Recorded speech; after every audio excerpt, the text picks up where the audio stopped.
Hello friends, welcome to Priya mini world. எம்மதமும் சம்மதம் அப்படிங்கிற மாதிரி ஒரு கவர்மெண்ட் பஸ்ஸில் இந்த ஃபோட்டோ. அதுக்கு மேலே இருக்கிற திருக்குறள் கண்டிப்பாக சொல்லியே ஆகணும். நான் சின்ன வயசாக இருக்கும்போது பஸ்லலாம் ஏறும்போது அம்மா சொல்லுவாங்க, இந்த திருக்குறளை வாசி வாசி அப்படின்னு சொல்லி. அப்போ ரொம்ப கஷ்டப்படுவேன். பாப்பா அவங்க கிட்ட இப்போ அதே மாதிரி தான் நான் டைப் பண்ணுறேன், எங்கே இதை வாசிச்சுக்காமிங்க அப்படின்ட்டு. பிரியா கஃபீஸ்லலாம் செம்ம ஹாப்பி. ஏன்னா நாங்கள் திருவண்ணாமலை போயிட்டுருக்கோம். தேனியில் 5 மணிக்கு பஸ் ஏறி 6:45 எல்லாம் திண்டுக்கல் வந்துட்டோம். இசையும் இளையராஜாவும் ட்ராவலிங்கில் பிரிக்கவே முடியாது. நல்ல சாங்கோட 8:45 பார்த்தீங்கன்னா திருச்சி வந்துட்டோம். டிரைவர் தெரிஞ்சிடும் அப்படிங்கிறதுனால பேக்கெல்லாம் முன்னாடி வச்சுட்டு ஃப்ரீயாகவே உட்காந்துட்டு வந்தோம். திருச்சியில் சாப்பிட்டுட்டு திருவண்ணாமலை பஸ் ஏறலாம் அப்படின்னு சொல்லிட்டு திருச்சி பஸ் ஸ்டாண்டுக்கு ஆப்போசிட்டில் இருக்கிற இந்த ஹோட்டலுக்கு போயிருந்தோம். எப்படி இருக்குமோ என்னமோ நினச்சிட்டு தான் போனோம். சாப்பாடு ரொம்பவே நல்லா இருந்துச்சு. நானும் அண்ணாவும் மட்டும் இட்லி ஆர்டர் பண்ணோம். அக்கா அவங்க வந்துட்டு தோசை, சப்பாத்தி, பூரி அந்த மாதிரி வாங்கிக்கிட்டாங்க. வெளியில் போகும்போது நம்மளுக்கு எது செட் ஆகுதோ அதை தான் நம்ம சாப்பிடணும். ஆனால் பாப்பா அவங்களுமே அடிக்கடி என்னை கேட்பாங்க, ஏம்மா வெளியில் வந்துட்டால் நீங்கள் இட்லியே வாங்கி சாப்பிட்றீங்க அப்படின்னு. இட்லி சாப்பிட்டா ஒன்றுமே செய்யாது அப்படிங்கிற மைண்ட் செட்டு எனக்கு. அதே மாதிரி இட்லி ரொம்ப சூப்பராக இருந்துச்சு. 3 சட்னி சாம்பாரோட சாப்பிட்டுட்டு கிளம்பிட்டோம். திருச்சியில் பஸ் ஏறும்போது ஒரு 9:30-10 மணி இருக்கும். அந்த தூரமாக ஒரு கோபுரம் தெரியுது பார்த்தீங்களா, அதுதான் சமயபுரம் கோபுரம். ஒரு 1:45 கிட்டலாம் பார்த்தீங்கன்னா நாங்கள் திருவண்ணாமலை போய் இறங்கிட்டோம்.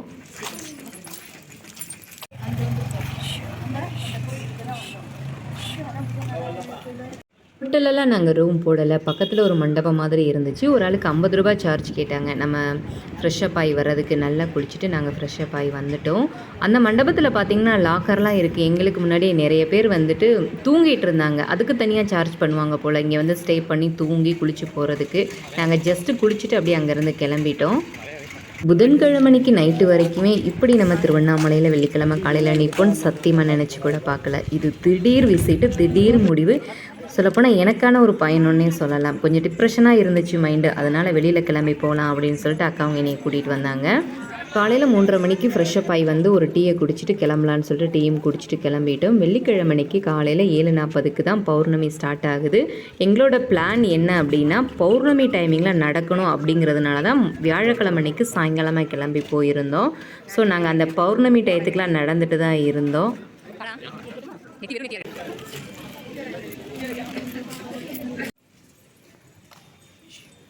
திருவண்ணாமலையோட காவல் தெய்வம் வந்து பூதநாராயணன் சுவாமி. முதல்ல அவர்கிட்ட அனுமதியும் ஆசீர்வாதமும் வாங்கிட்டு தான் நம்மளோட கிரிவல பயணத்தை தொடங்கணும் அப்படின்னு சொல்லுவாங்க. அவர்கிட்ட வந்து ஆசீர்வாதம் வாங்கிட்டு அதுக்கப்புறம் இரட்டை பிள்ளையார் இருக்கார், அவர்கிட்டையும் ஆசீர்வாதம் வாங்கிட்டு கிளம்பணும். சரி, கொஞ்சம் பூ வாங்கிட்டு அப்படியே எலுமிச்சம்பழமும் வில்வ இலையும் வாங்கிட்டு கிளம்பலான்னு சொல்லிட்டு அதையும் வாங்கிட்டு இருந்தோம்.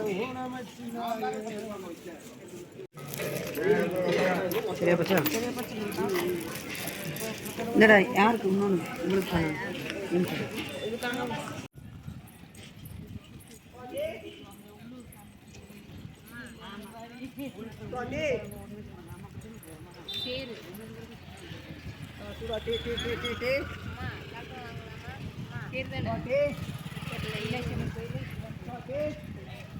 நடந்து போயிட்டு இருக்கும்போது கூட நான்லாம் சொல்லிகிட்டே தான் போனேன், சத்தியமாக இப்படி ஒரு பயணம் நம்மளுக்கு கிடைக்கும் நான் நினச்சி கூட பார்க்கல. திருவண்ணாமலையில் கால் எடுத்து வைப்போன்னு நிஜமாகவே நினச்சி பார்க்கல. ராஜகோபுரத்துக்கு முன்னாடி ஒரு விளக்கு ஏற்றி வச்சுட்டு அண்ணாமலையாரை மனசார வேண்டி அவர்கிட்ட அனுமதி வாங்கிட்டு ஒரு 3:45 எங்களோட கிரிவல பயணம் தொடங்கிருச்சு. முதல் லிங்கமான இந்திரலிங்கத்தை போய் தரிசனம் பண்ணிவிட்டு அடுத்தடுத்த பயணத்தை நாங்கள் தொடங்கினோம். முடிஞ்ச வரைக்கும் உள்ள வரைக்கும் தான் கேமரா, அதுக்கு மேலே சாமி எடுக்கிறதுக்கெல்லாம் மனசெல்லாம் வரலை, வேண்டாம் சொல்லிவிட்டு நான் உள்ளே என்ட்ரன்ஸ் போகும்போது மட்டும் அந்த வீடியோ எடுத்துகிட்டு ஃபோனை உள்ளே வச்சுட்டேன். எனக்கு அந்த மனசு வரல, உள்ளே போய் விக்கிரகத்தெல்லாம் ஃபோட்டோ எடுக்கணும், வீடியோ எடுக்கணும் அப்படின்னு சொல்லிட்டு.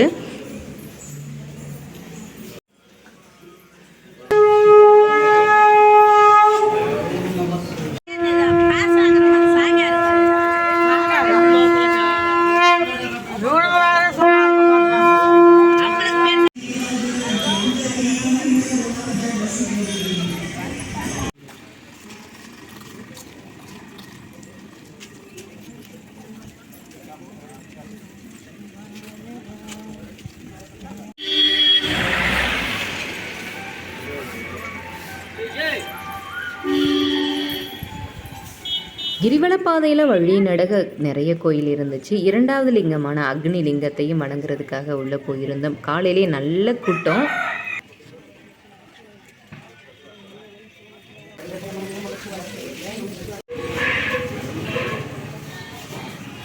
ஒரு தெரியாத இடத்துல எல்லாருமே இதை செய்கிறாங்க, ஏன் அப்படின்னு தெரியல. ஆனால் எல்லாரும் செய்கிறாங்க, அதனால் நம்மளும் செய்கிறோம் அப்படின்னு செஞ்சுட்டு வந்தது தான் இது. இது வந்துட்டு ஒரு காளி கோயில், ஒரு அம்மன் கோயில். எல்லாருமே சூளத்தில் வந்துட்டு எலுமிச்சம்பழத்தை குத்திட்டு அதுக்கப்புறம் ஒரு எலுமிச்சம்பழத்தை காலில் போட்டு நசுக்குனாங்க. உண்மையிலே சொல்லணும்னா இது ஏன் பண்ணாங்க அப்படிங்கிறதெல்லாம் எனக்கு தெரியாது.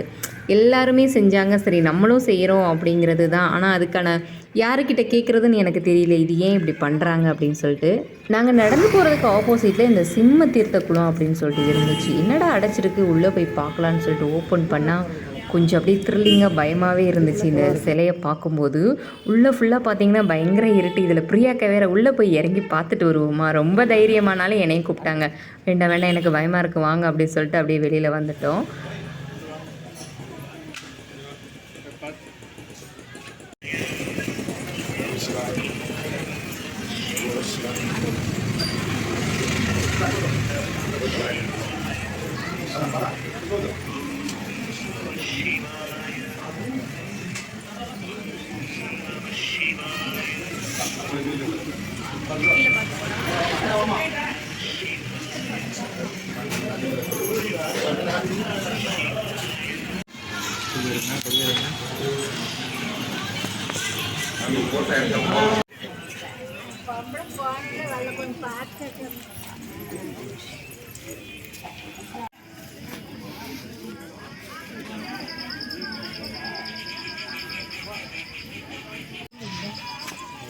அந்த சீட்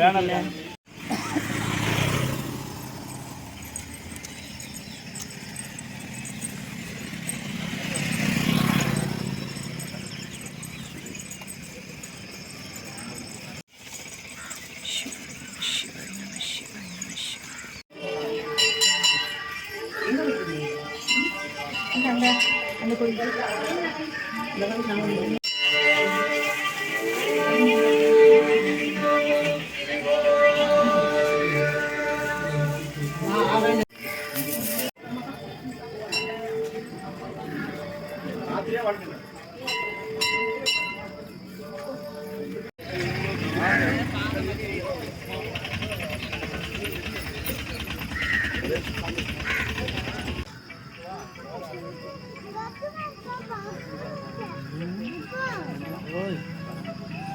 இது நிருதி லிங்கம் உள்ளே இருக்குது இந்த கோயில். இங்கே வரும்போதெல்லாம் பார்த்தீங்கன்னா ஒரு 7 மணி கிட்ட ஆயிடுச்சு, நல்லா விடிஞ்சிருச்சு.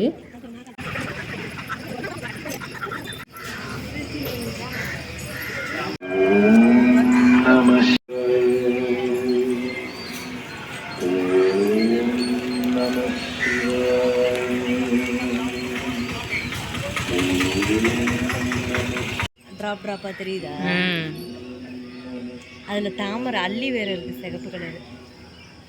அந்த குளம் தெரியுதா? தெரியுதுங்கக்கா. ஃபுட்டில் இதுக்கு வீடியோ தெரியுதா?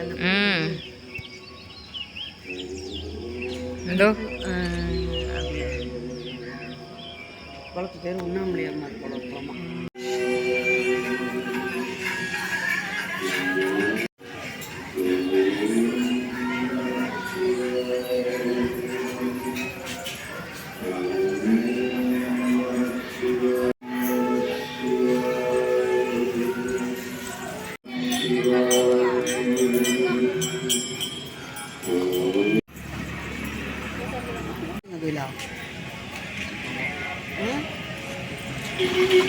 சூரிய ஒளியில தலைவர் பிரகாசமா இருக்காரு.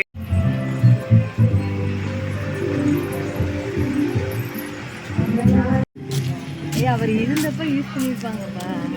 அதே இது வச்சு போவாங்க.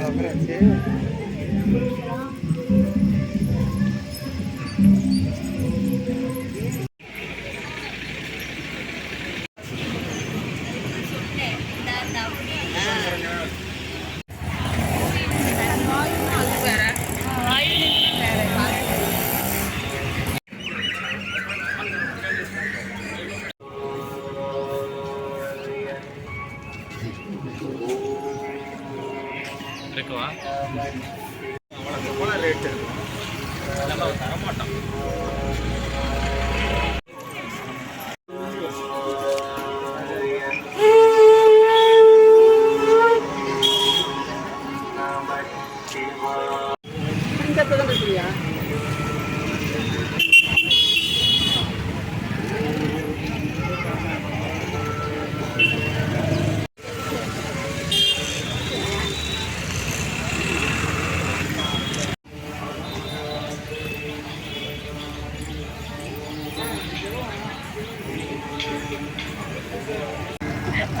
எங்க கூட வந்து 2 பேரும் பேஷண்ட் ஆயிட்டாங்க. வலியோட வீட்டுக்கு போவாங்க, வலி இல்லாத வீட்டுக்கு வருவாங்க.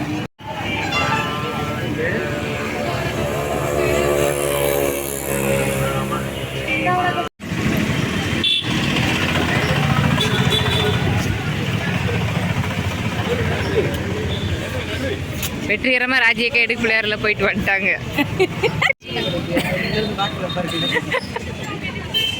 அந்த மாதிரி வீடியோ தான் எடுத்துக்கிட்டு இருக்காங்க. இவ்வளோ கேப்ல போயிட மாட்டேங்க,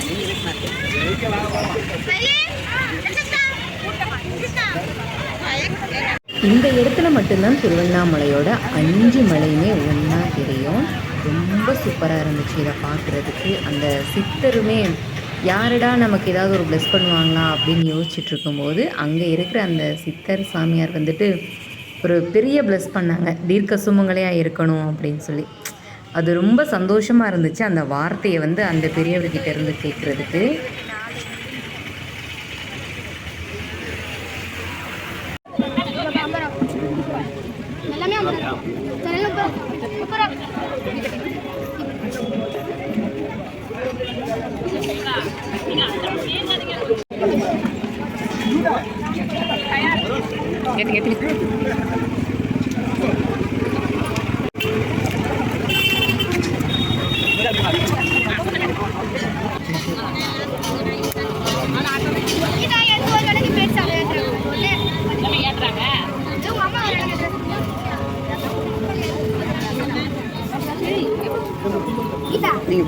ராஜகோபுரத்தில் ஒரு விளக்கு ஏற்றி வச்சுட்டு தொடங்கின பயணம். அதுக்கப்புறம் ஈசானிய லிங்கத்தில் வந்து ஒரு விளக்கு ஏற்றி வச்சுட்டு சாமி கும்பிட்டோம்.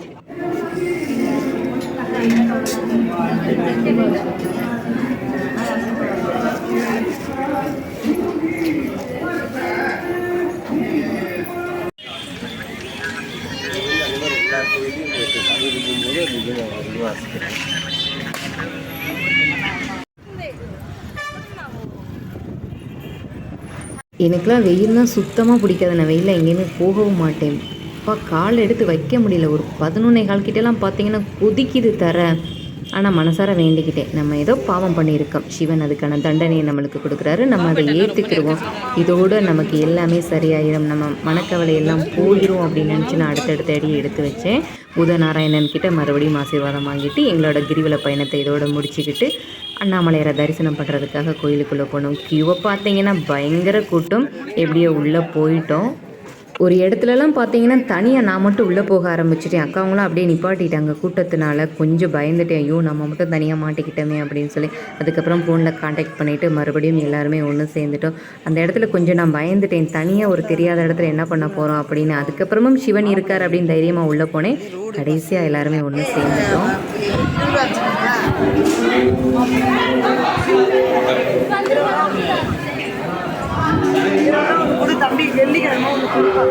அண்ணாமலையார் கோயிலுக்குள்ளே என்னோட முதல் அடி அப்பா மெய் சிலிர்த்து போயிடுச்சு, புல்லரிச்சு. அந்த ஒரு நிமிஷம் வந்து லைஃப்பில் மறக்கவே முடியாத ஒரு தருணமாக இருக்குது. இது வேற அது வேற இல்லை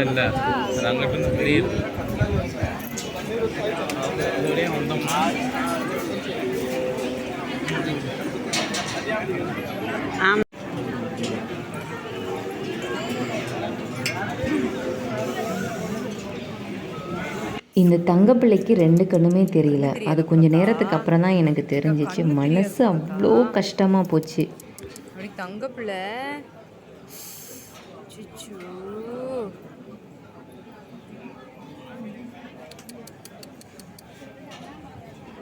பேக்கில் ஒரு பிஸ்கெட் பாக்கெட் கூட இல்லை. எனக்கு அவ்வளோ கஷ்டமாக போச்சு இந்த தங்கப்பிள்ளையை பார்த்துட்டு. சார் எதுவுமே சாப்பிட கொடுக்க முடியலன்னு. ஆனாலும் அவன் புண்ணியம் பண்ணியிருக்கான். ஏன்னா திருவண்ணாமலை கோயிலுக்குள்ளே இருக்கிறான்.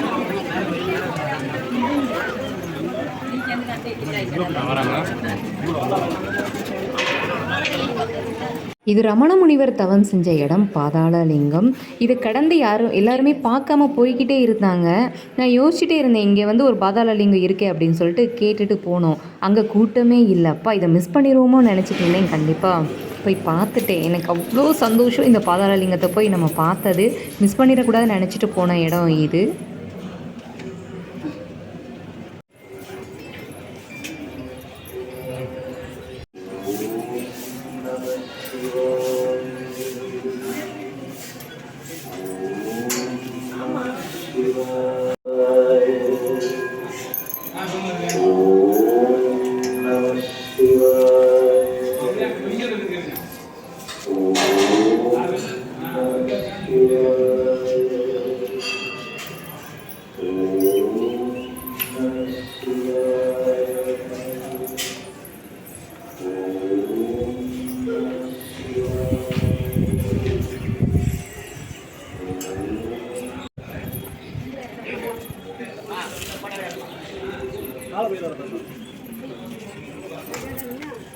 நீங்கள் போயிட்டு வந்துட்டி இப்படி போயிட்டு வரணுங்க்கா.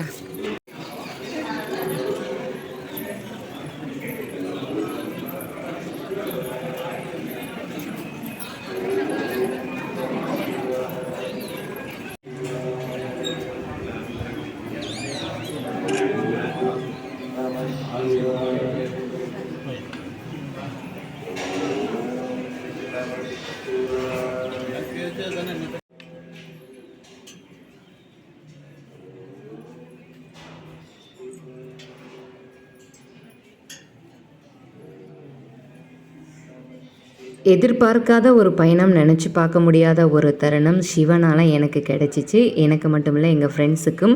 இது எனக்கான பயணம்னே நான் சொல்லலாம். எனக்கான ஒரு பெரிய மாற்றத்தை இந்த பயணம் கண்டிப்பாக கொடுக்கும் நான் நம்பி போனேன். எனக்கு அது கிடச்சிருச்சு. சிவனோட அருள் ஆசீர்வாதம் உங்கள் எல்லாருக்கும் கிடைக்கட்டும். திருவண்ணாமலையை பற்றி முழுசாக நாங்கள் எங்கெங்கே போனோம் அப்படிங்கிறத இந்த வீடியோவில் அப்லோட் பண்ணியிருக்கேன். பெருசாக எதுவும் பேசலை, ஆனாலுமே எனக்கு ரொம்ப திருப்தியான ஒரு வீடியோவாக இது இருந்துச்சு. திருவண்ணாமலையோட வரலாறை நான் அடுத்த வீடியோவில் கண்டிப்பாக அப்லோட் பண்ணுறேன். ஒவ்வொரு லிங்கத்துக்கும் என்ன சிறப்பு அப்படிங்கிறத நான் அப்லோட் பண்ணுறேன். இந்த வீடியோ வந்து எங்களோட பயணத்தை மட்டுமே குறிக்கிற ஒரு வீடியோவாக இருந்துச்சு. திருவண்ணாமலையை முழுசாக முடிஞ்ச வரைக்கும் உங்கள் கண்ணு முன்னாடி கொண்டு வந்து நிப்பாட்டி இருக்கிறேன் அப்படிங்கிற திருப்தியோட இந்த வீடியோ நான் இதோட நிறுத்திக்கிறேன். வீடியோ பிடிச்சிருந்தா மறக்காமல் ஒரு லைக் கொடுத்துட்டு நம்ம சேனலை சப்ஸ்கிரைப் பண்ணுங்கள், சப்போர்ட் பண்ணுங்கள். தேங்க்ஸ் ஃபார் வாட்சிங் ஃப்ரெண்ட்ஸ். தேங்க்யூ. வெளியே போயிட்டு அப்புறம் சாப்பிட்டு அப்படியே